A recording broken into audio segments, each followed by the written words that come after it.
Right, we are now recording, so welcome everyone to our weekly call on the 26th of July, day one of IETF 111, for those of you interested in such matters. So I hope you've all had a fabulous weekend.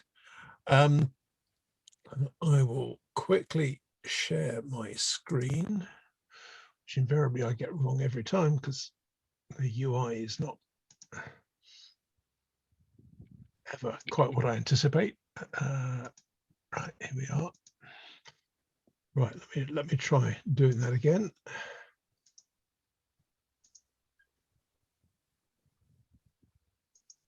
Right, so you should see a title slide on the screen, I hope, and hopefully that's legible to everyone.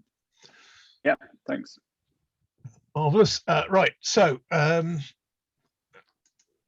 three things that I hope to cover today. We're going to sort of revisit the discussion we've had over a couple of weeks recently with regards to the Mozilla TRR public consultation. Firstly, and most importantly, Juliana Guerra will be talking about the consultation response submitted by Derechos Digitalis, an organization I think based out of Santiago in Chile, but I will let Juliana introduce herself in a moment. Then I'll be sharing my own analysis of the 57 responses to the Mozilla TRR. And then, assuming time permits, under AOB, we'll touch on, just as a quick reprise from a previous discussion, agenda highlights for IETF 111 through this week, and anything else that comes up in the discussion. So I hope that will lead to sort of an interesting sort of 55 minutes or so. As always, if you've got any questions as we go along, please use the Zoom facility, or indeed take advantage of the chat to raise your hands along the way. But without further ado, if I stop sharing so that you can actually see Juliana, I will switch on auto transition. The translation, transcription, even if I get the right word, so you can actually see that, and say, without further ado, let me hand over to Juliana to just sort of share highlights or any points that you want to sort of call out to Juliana on the consultation response from Derechos Digitalis to the Mozilla TRR, and then see whether that prompts any questions from anyone. And if you want to share your screen, you can of course do so. Okay, good morning. This is Juliana Guerra. I'm part of the Derechos Digitales team. Derechos Digitales is an NGO based in Santiago, Chile, but we work regionally. So I'm based in Colombia, and first of all, I want to say we decided to participate in this open call as a first effort to actively engage in human rights and protocol level discussions, which is very new in our region and in our organization. I'm an advocacy officer, but I used to work with directly with audiences, and as an organization, we work most focused on regulatory issues and law. And like 2.5 years ago, we started to engage in IETF discussions, and also to learn mostly about protocols. So when we were just following, I'm not a technician, I want to say that also, I'm not an engineer. So we started to follow the discussions on DNS, encryption DNS, And when we saw the open call, we decided to participate. Mostly because we think this is an important step in guaranteeing users' privacy and other human rights. But I want to say, and to say again, that this is a first step. So we are not experts in these issues. So we're also trying to understand how this can affect our human rights in practice, and how can we deal with it in a region like Latin America, which is not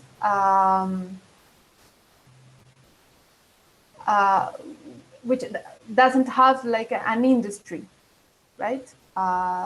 So yeah, just starting with that. So I don't know, maybe you can guide me on what kind of issues I can say. I thought it is like an interview. Okay. Or I just talk, or? Well, if it would help, I could share the text of your response, Juliana. Let me see if I can just put that on this screen. I've shared the link in the chat. I thought it would just be interesting for you to just sort of talk about, again, very much from a policy, not a technical perspective, what you saw as some of the key points that you thought were particularly important in your response. So it's an opportunity to draw those to the attention of other people on the call. But let me just see if I can pop that on the screen so others can see it.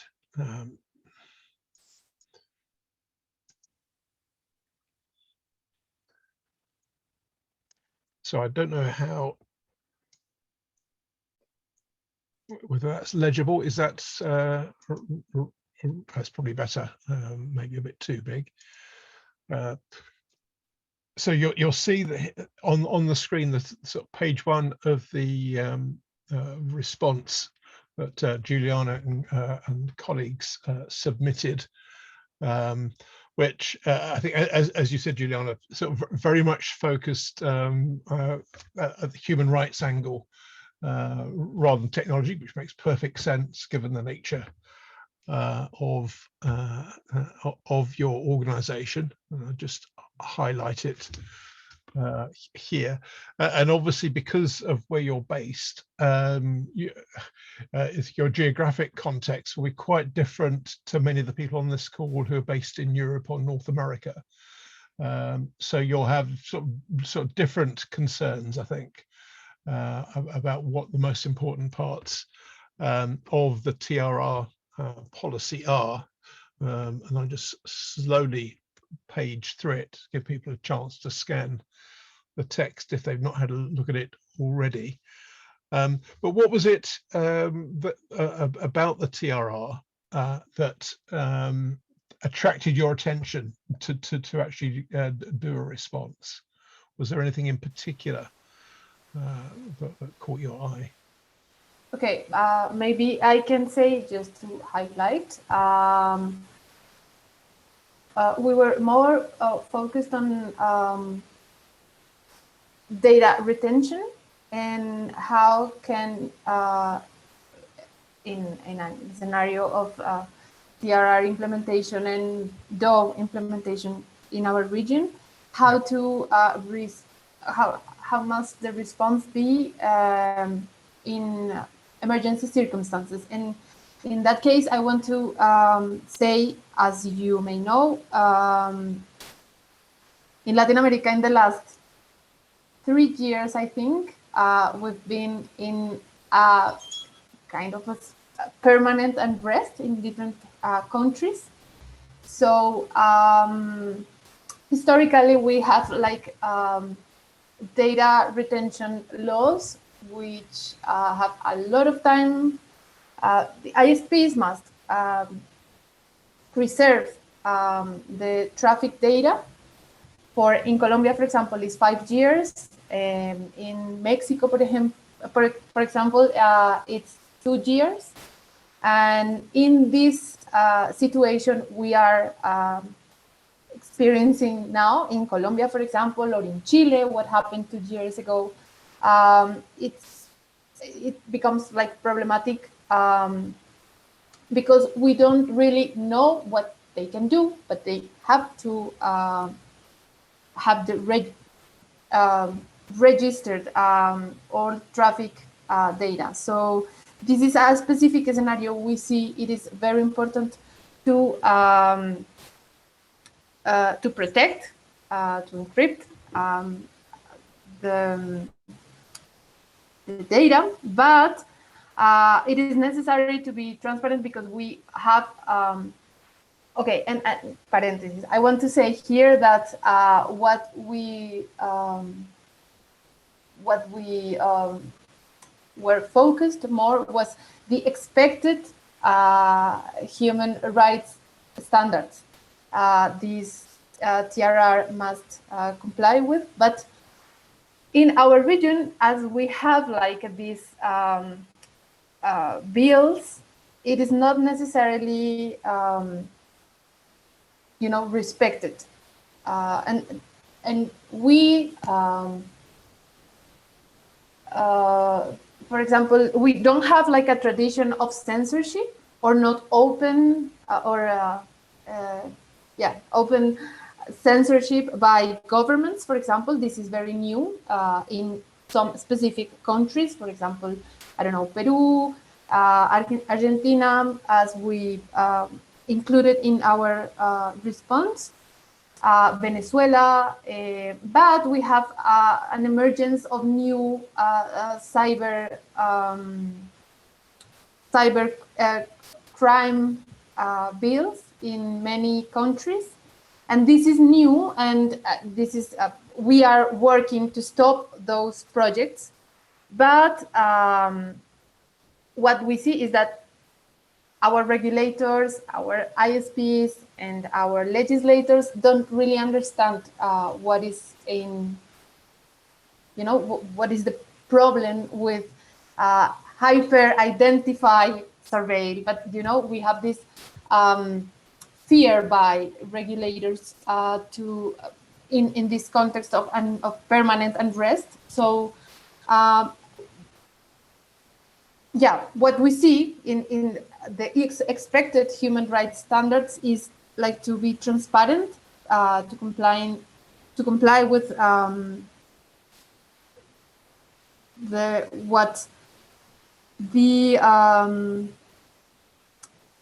I don't know. Sorry, because my English is very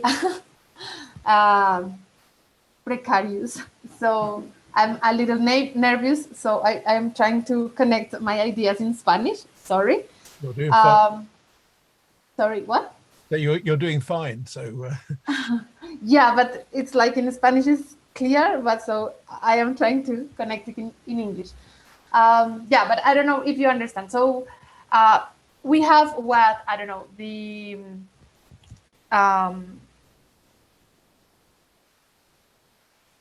I will try to find, so give me 1 minute because I want to see the name in English of the CIDH, which in English is like La Relatoría Especial para la Libertad de Expresión, have mentioned.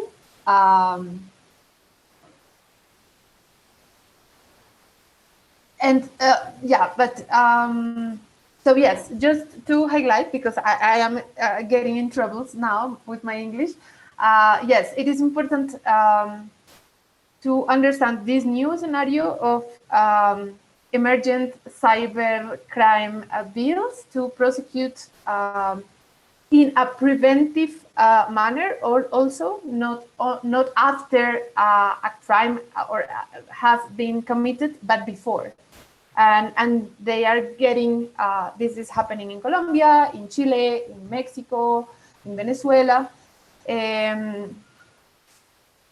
So what I want to say is that we don't have like a lot of cases, documented cases of, for example, censorship, filtering, content filtering in a DNS level. But we have this possibility now. Like this is legally being opened, right? In legislation in different countries. We have just a few cases, and for example, we have other cases where regulators have tried to block content based on DNS queries, but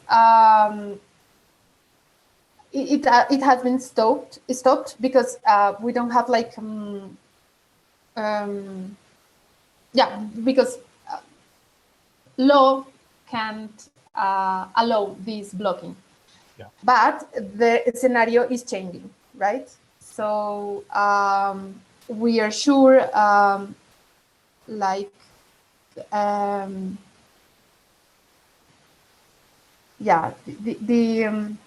protest will continue in the whole region.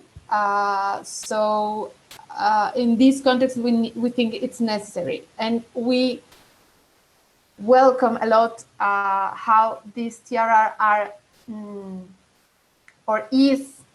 is proposed. But one thing we consider is important is how can ISPs, not big ISPs, but ours, which are, we have like a multinational ISPs like Claro or Telefónica, which are big companies, but we have also local ISPs, right? And they can't necessarily comply with something like the TRR. They don't have, the capacity to make the transparency reports, and in many cases they don't have, like the willingness to do it. And we have experienced this.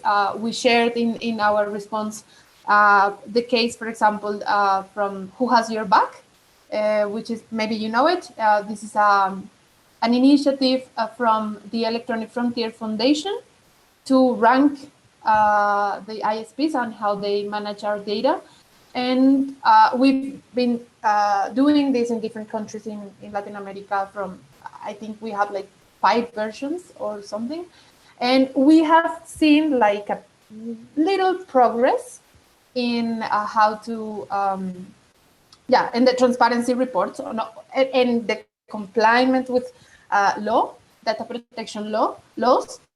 But it is not like a wide protection from the ISPs. And we're sure they don't have, the infrastructure or the capacity to comply with TRR. This is something we are worried about. And also, we have seen discussions from ISPs and very focused on that, on how they see, and I'm sure you've seen this in other regions, but how they see kind of arbitrary decision by Mozilla, not taking into account how can ISPs, comply with it. Yes. So yeah, maybe we can talk about that while I get my English back. Fine. Well, that's quite interesting then. So I think I guess from what I'm hearing,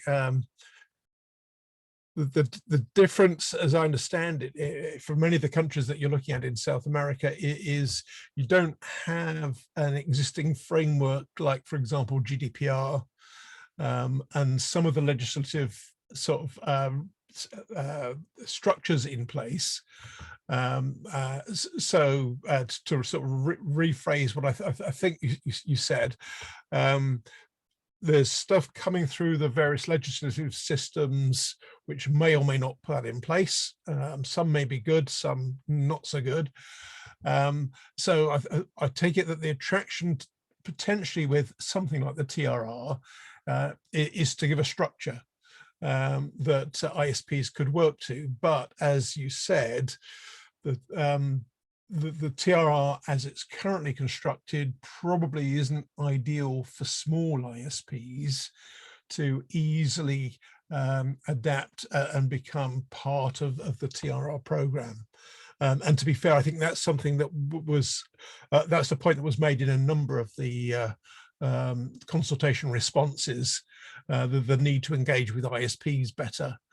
So which we'll come back to in a bit, or when I share some analysis of the responses more generally. Now, I don't know if we've got a number of people listening in completely different markets, which is why I think your response was really interesting, Juliana, to give a different perspective from South rather than from sort of North America or Europe. So I don't know if that's prompted any questions from anyone that's listening to get a better handle on what the situation is like in some of the countries that Juliana talked about, and whether, if you've had a chance to look at the Derechos Digitales response, I put a URL so you can see the response in the chat. Again, I don't know if that's prompted any questions from anyone, again, to get an understanding of any of the issues that Juliana and colleagues surfaced. So I'll pause for a moment and see if anyone wants to come in with any comments or questions. Otherwise, I will continue asking myself. So I'll give you a chance, should anyone want to come in. Yeah, I just wanted to say, I found the word I was, the Inter-American System of Human Rights. That's the institution I was looking for. And I think, yes, what you say is true. We don't have something like the GDPR, which it's kind of mandatory, but we have the standards or the recommendations made by something like the Inter-American Commission or United Nations, which are supposed to be accomplished, I think, by states, but it doesn't necessarily happen. And so we have a lot of work to do in that level. First, to understand locally in each country, how can they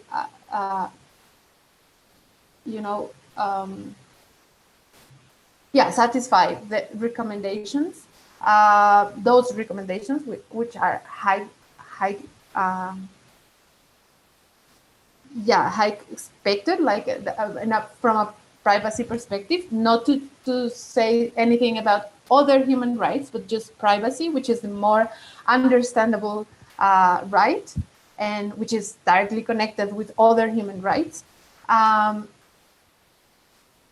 But we have this difficulty on how in practice can it be complied, right?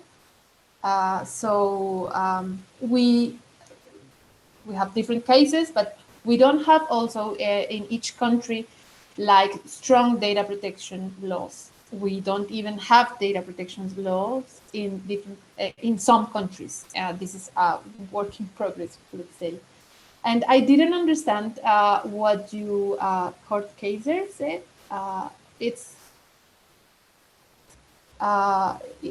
is all about censorship and trust of data for unrestricted DNS responses. Sorry, I didn't understand what you mean with it. Maybe you can say something different. But other thing I wanted to say is that, yes, we focused on policy, as you said, Andrew, but we were trying to understand also, or to give a description on how DNS resolving market works in our region.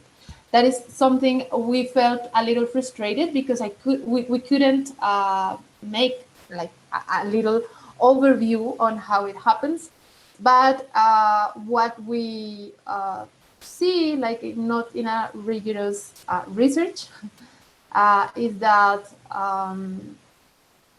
most small ISPs use open worldwide resolvers, right? They are already using Google DNS, Cloudflare DNS, and other open DNS, many times also free services. So in practice, we don't think like these implementation of DOE, it doesn't affect like a DNS resolvers market in our region. It just changes the structure, but it doesn't like will affect negatively some local or regional resolvers, because they don't exist, right? Right. Maybe you have found this in other regions also. Yeah, there's some good data, and if it's useful, I can send you a link afterwards. APNIC do some very good research looking at the market share of different resolvers in different countries.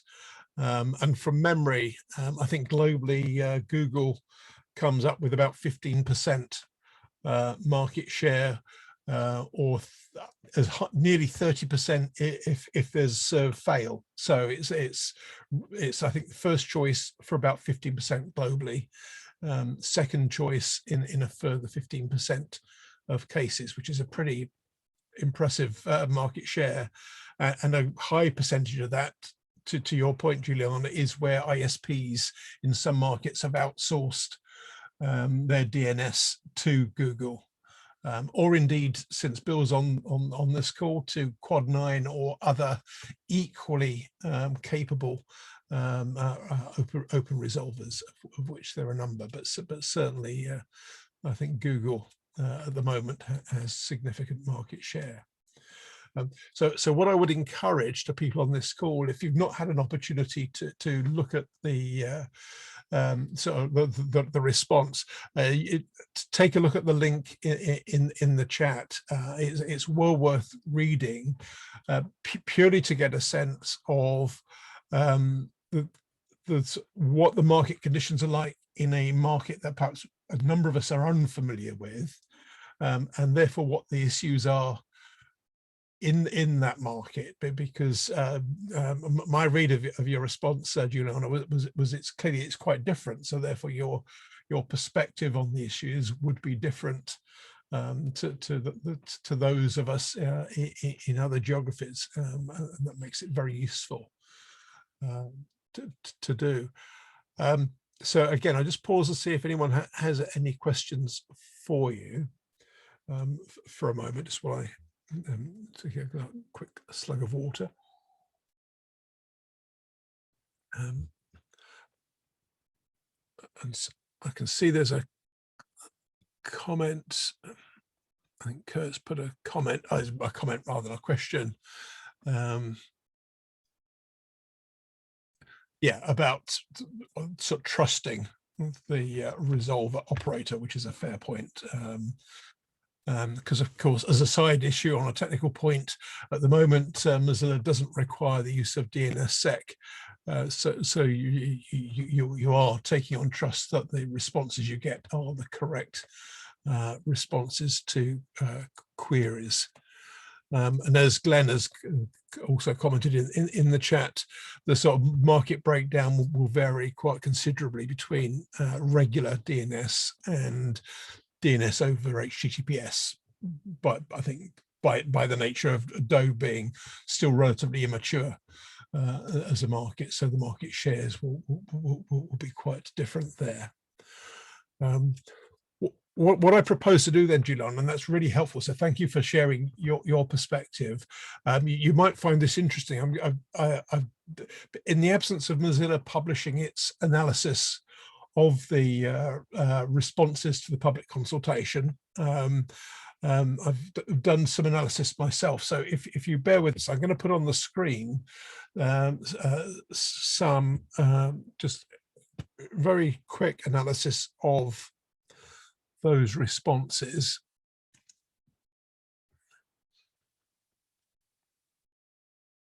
So just as a reminder for everybody else's benefit,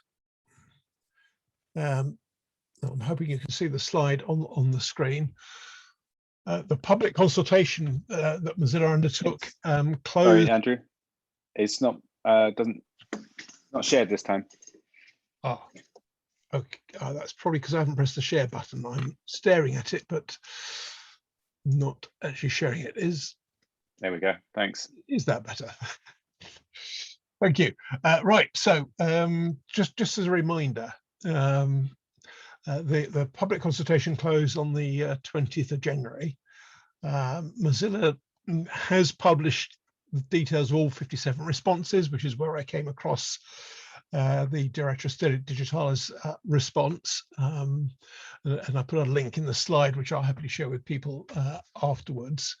And they did, on the 10th of June, make an interim announcement, just relaxing the requirement for participating resolvers to publish the full list of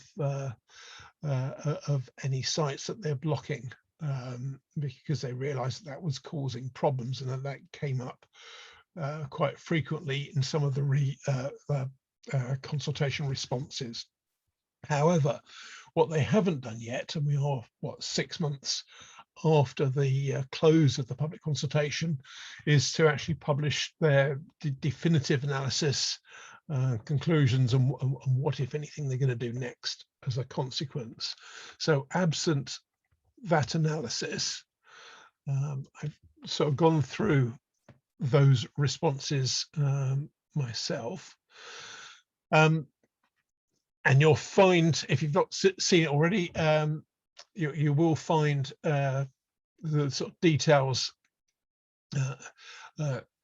of this in a post on the AppNIC blog, which was published on Friday, or if you prefer, on the RIPE NCC blog as well, also published on Friday. And the sort of most common issues that came out across all the different responses was the importance of respecting any user or system-wide preferences, including any preferences as they relate to DNS settings.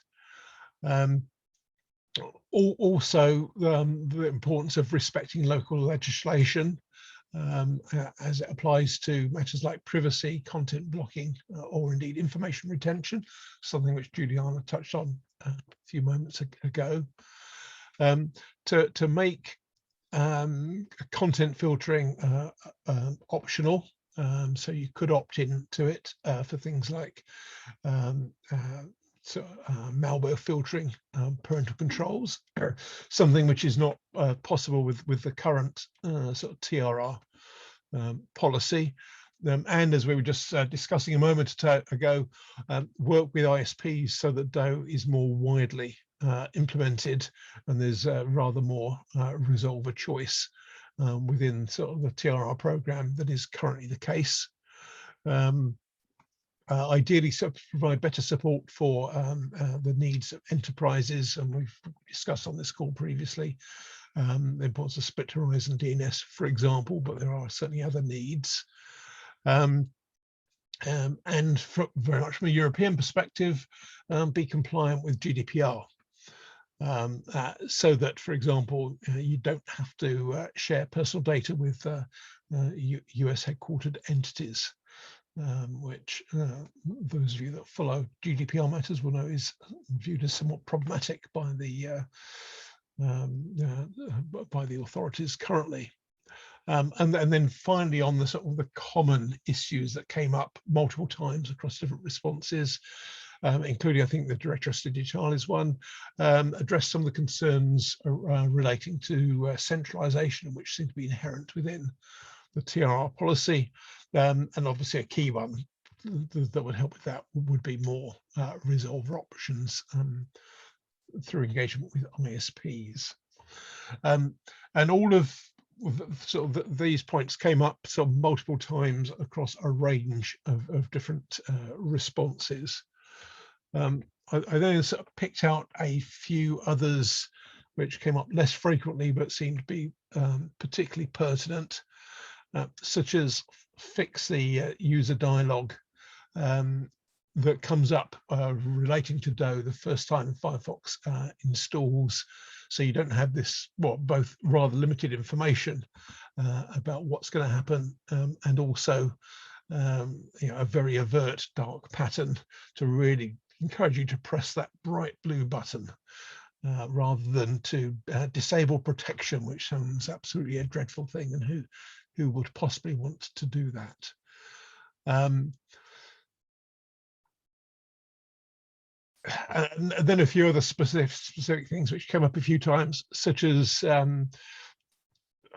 do better than just require an NX domain to come up if access to a site is blocked. So you could give a rather better user experience.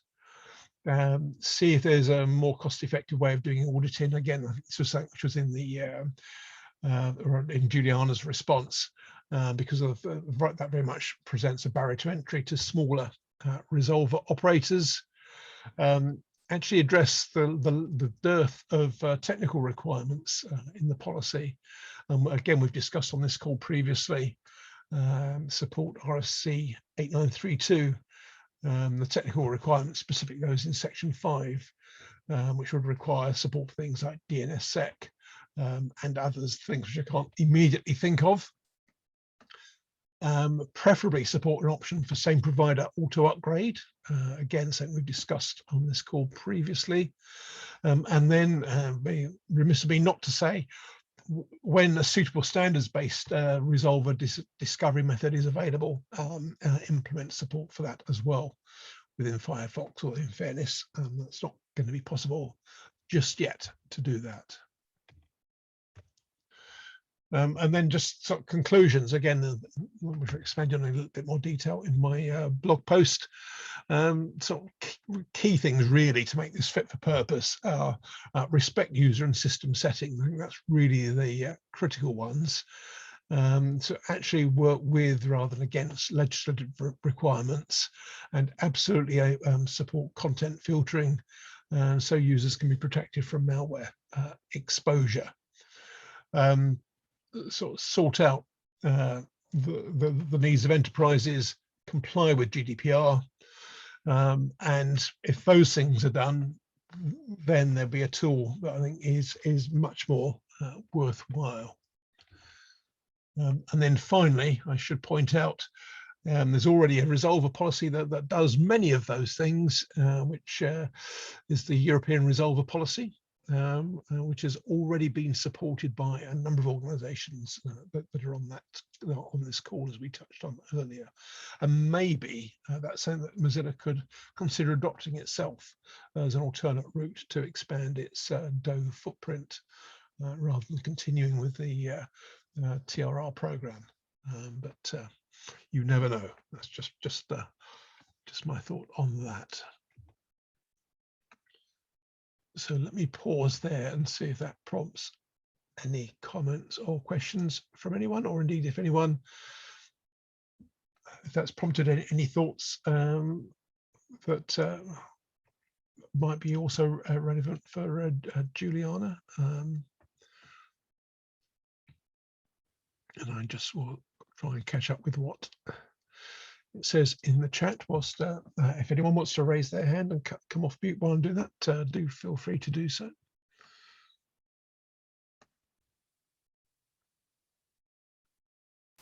Maybe I would like to say something like more general, not in detail of what you presented, but also connecting with something being discussed in the chat. Well, we think this, everything about DOE is not the TRR. And I think the expected scenario is not like Mozilla controlling how DOE is, deployed around the world. I think you go in that direction, and we agree. But we also think this is a necessary first step, and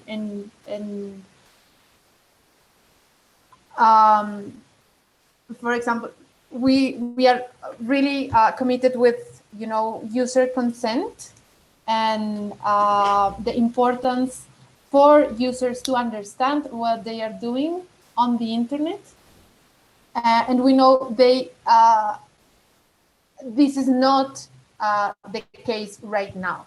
And I think, and I know this has been discussed a lot about if it is necessary to for a user to understand how a DNS query is resolved. This is the big question. Do we need to understand, as users, do we need to understand how DNS works, which is very complex,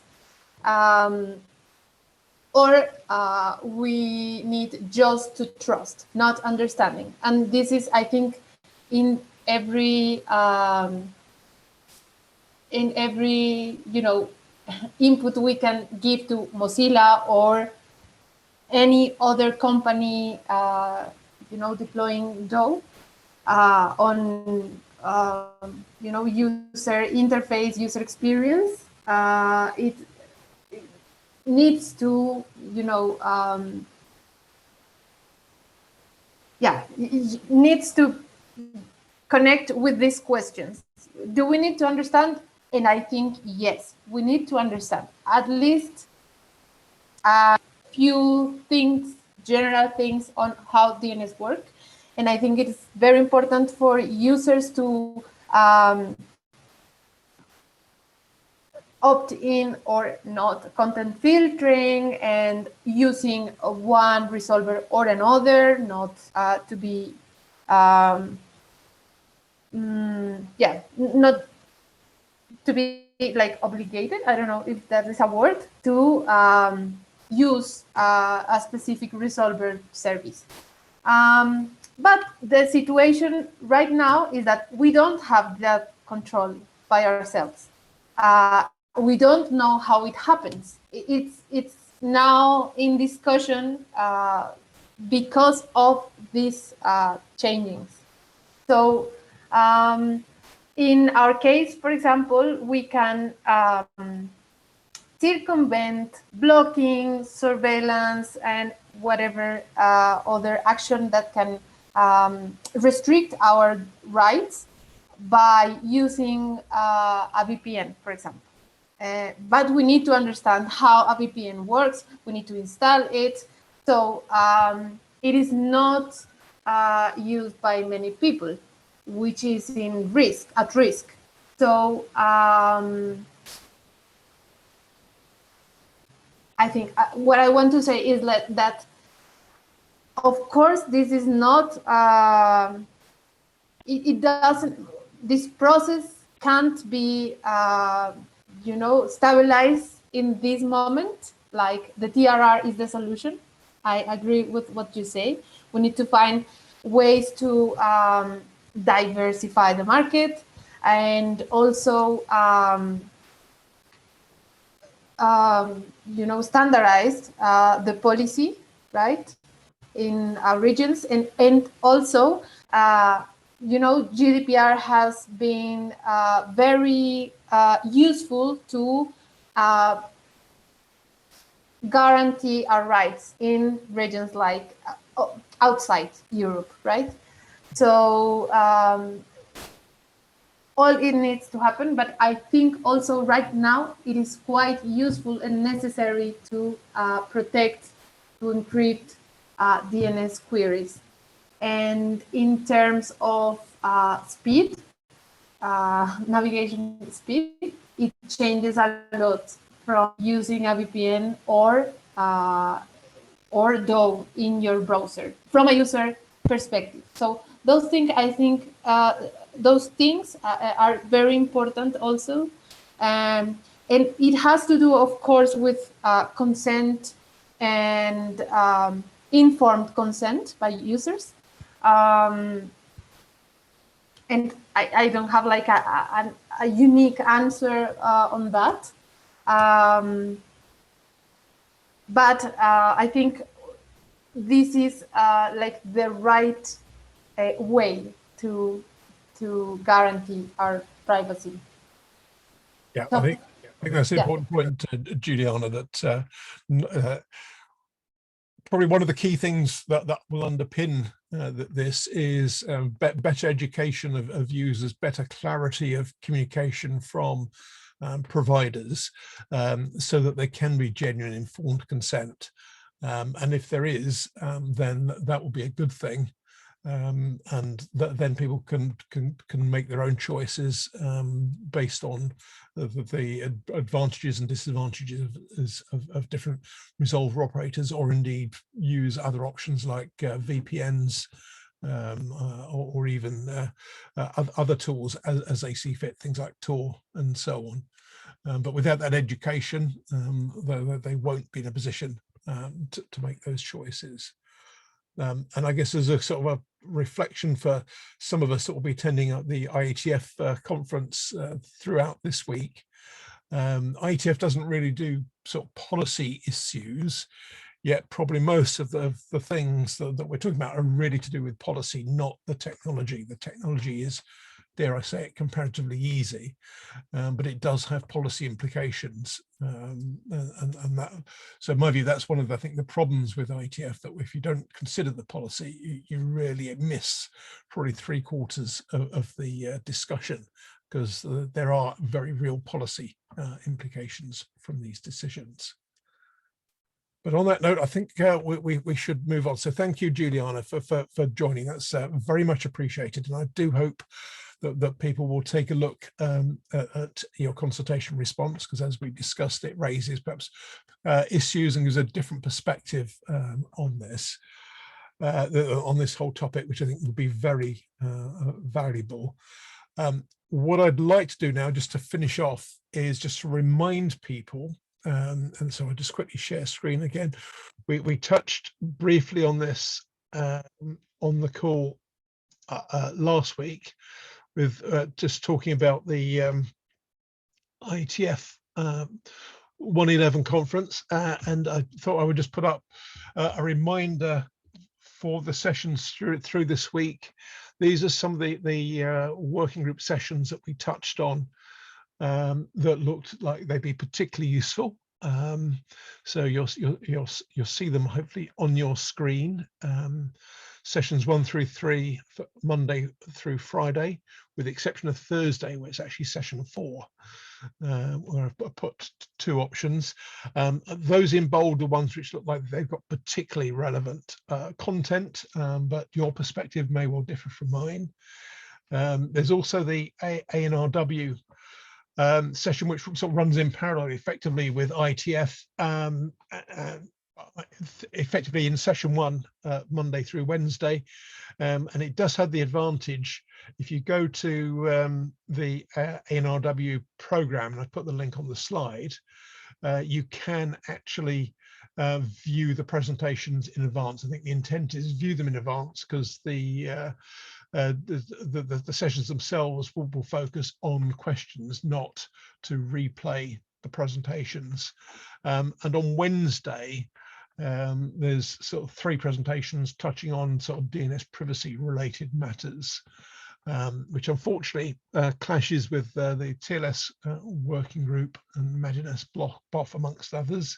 So you may want to not prioritize it, but you can certainly watch the presentations before or after if you can't join the session live. And as we discussed certainly last week, I would certainly recommend joining the Oblivious BOF, and obviously the ADD working group on Friday, and possibly linked to that, possibly not. I see Glenn has his hand raised. So Glenn, do you want to come off mute and jump in? Hi there. I just wanted to point out to people that on Friday during the ADD session, there's a couple important topics that are going to get discussed. And I really think that if you are an operator or of either DNS or a network or an ISP or an enterprise, you really do want to have a look at the topics we're going to discuss and consider weighing in either on a mailing list or actually during the meeting. I'll highlight the excellent analysis that Barbara Stark has done on some of the certificate requirements and other parts of the proposal inside of the DDR and DNR architecture that the ADD group is going towards, as well as there's going to be discussions about some use cases and whether or not they're a priority for the group to work on or not. And in particular, I think we've got a very strong representation from people who are, shall I say, IETF protocol people.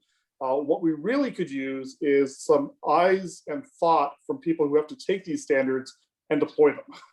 And so in particular, look at the analysis Barbara's done, look at the DDR specification and say, does this fit into my architecture? Does this fit into the world that I operate in and provide?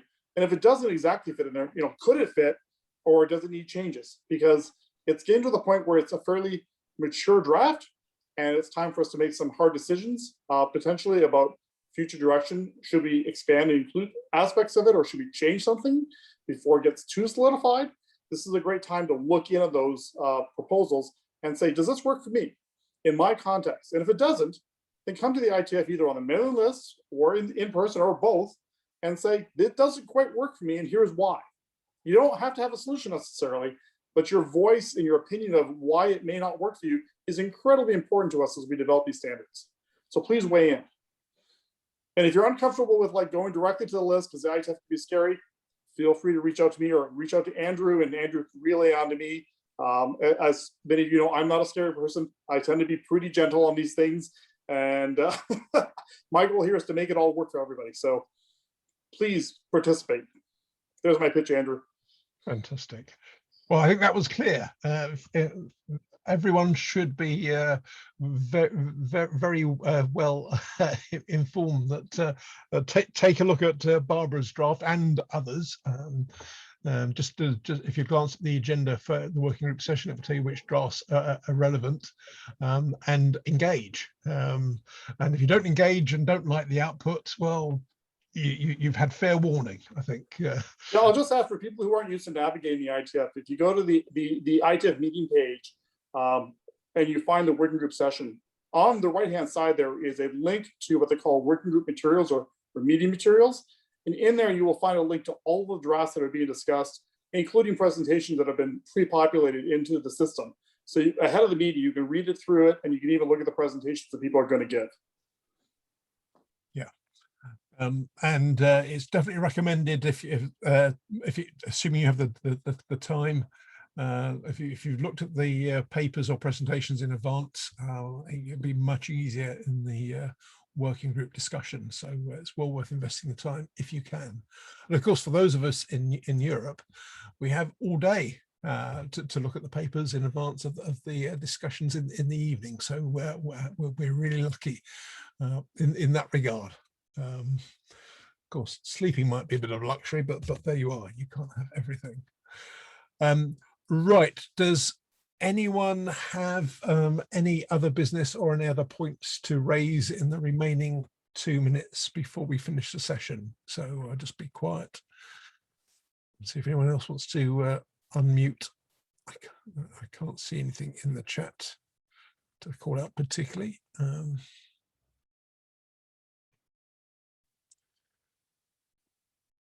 Yeah, sleeping is for wimps, I think, is the gist of what Simon has put in the chat. Quite right too. Right, well, on that cheery note then, again, Juliana, thank you for your contribution. That was much appreciated, and I hope that's given people food for thought. I don't know, Peter, if you were intending to unmute to say something. No. Yeah, just wanted to say thank you. I think it's quite important to trying to make bridges in between the most technicians and human writers. So thank you very much for inviting me. I learned a lot from you. I've learned a lot this morning. Thank you, and hope to see you in IETF. Thank you. Fantastic. Thank you. And have a great week, everyone. And maybe see you at IETF 111 in a few hours' time. So have a great week. Thanks all.